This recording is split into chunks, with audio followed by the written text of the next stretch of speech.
तर ही नक्की ऊर्जा कळते कशी की बाबा ही पॉझिटिव्ह आहे, ही निगेटिव्ह आहे? तो एक काय प्रकार आहे? हा प्रत्येकाचा वैयक्तिक भाग आहे. बरं.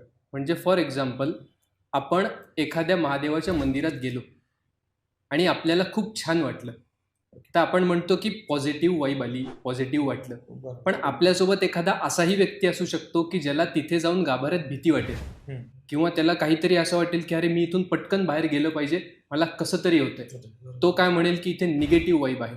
मग महादेव पॉझिटिव्ह आणि निगेटिव्ह याच्यामध्ये आपण काउंट करू शकतो का? नाही. तर कोणतीही ऊर्जा पॉझिटिव्ह किंवा निगेटिव्ह नसते.